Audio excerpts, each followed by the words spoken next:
शरद जी, good morning, स्वागत है आपका। पहले तो वेल्थ क्रिएशन वीक में जुड़ने के लिए आपका धन्यवाद। और आज आपसे ही देखिए हम शुरुआत कर रहे हैं वेल्थ क्रिएशन पिक की। बताएं सर, कौन सा स्टॉक आपको पसंद है जो आने वाले सालों में अच्छी वेल्थ बनाकर दे सकता है हमारे निवेशकों को और उन्हें पोर्टफोलियो में रखना चाहिए? बताएं sir. Good morning ji, thank you. हमारी वेल्थ क्रिएशन पिक होगी आर एच आई मैग्नेसिटा।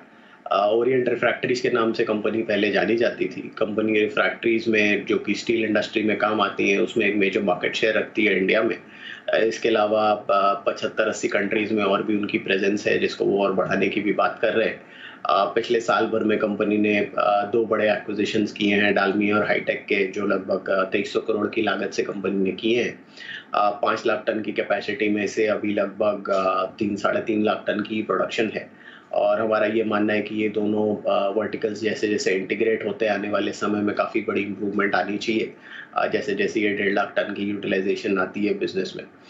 इसके अलावा पिछले कुछ समय में लॉजिस्टिक इश्यूज वगैरह की प्रॉब्लम कंपनी को आई है, जिसकी वजह से प्राइसेस वगैरह ऊपर चले गए थे। तो कुछ इन्वेंट्री भी है इनके पास हाई कॉस्ट की, वो भी ग्रेजुअली कंपनी कम कर रही है। जैसे जैसे वो इन्वेंट्री ओवरहैंग हट जाता है, हमें लगता है नंबर्स में आपको काफ़ी बढ़िया इंप्रूवमेंट दिखनी चाहिए।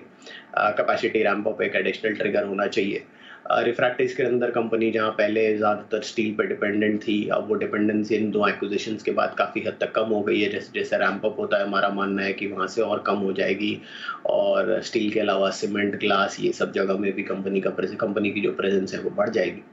हालांकि कमोडिटी बिजनेस को कंपनी केटर करती है, लेकिन आप अगर कंपनी के नंबर्स को over a period of time देखेंगे, प्राइसेस की बात नहीं कर रहा, प्राइसेस कमोडिटी के साथ थोड़ा सा सेंटिमेंट वाइज मूव करते हैं।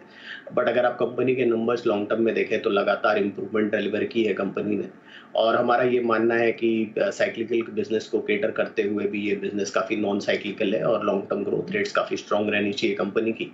तो जैसे जैसे रिटर्न रेशियोज वापस से 28-30% की तरफ जाते हैं डेट रिडक्शन के साथ और स्ट्रॉन्ग कैश फ्लोज के साथ, हमें लगता है ये कंपनी के नंबर्स आने वाले समय में काफ़ी बढ़िया आने चाहिए। लॉन्ग टर्म आप एक SIP की तरह भी इसको ग्रेजुअली एक्यूमुलेट कर सकते हैं। रिसेंटली थोड़े प्राइसेस करेक्ट भी हुए हैं। हमारा मानना है कि इस FY25 में अर्निंग्स करीब 27 रुपये के आसपास आ सकती है। 30 का मल्टीपल आसानी से मिल जाना चाहिए। तो 800-810 रुपये के टारगेट्स के हिसाब से आ रहे चाहिए। ओके, 800-810 तक के लक्ष्य के लिए करें खरीदारी। निवेश के लिहाज से RHI मैग्नेसिटा, ये है वो कंपनी जो शरद जी को पसंद है। बहुत ही बेहतरीन पिक के साथ शरद जी ने की है हमारे वेल्थ क्रिएशन वीक की शुरुआत। शरद जी, बहुत बहुत धन्यवाद आपका समय देने के लिए। साल भर के लिहाज से निवेश करें इस स्टॉक में, RHI मैग्नेसिटा, ये है वो स्टॉक जहाँ पर शरद जी को पसंद। थोड़ी देर में आपके लिए जेम स्टॉक भी आने की तैयारी है। जेम साहब जुड़ेंगे, 9:30 होना चाहते हैं, थोड़ी देर में होगा भी और आपके सामने आएंगे।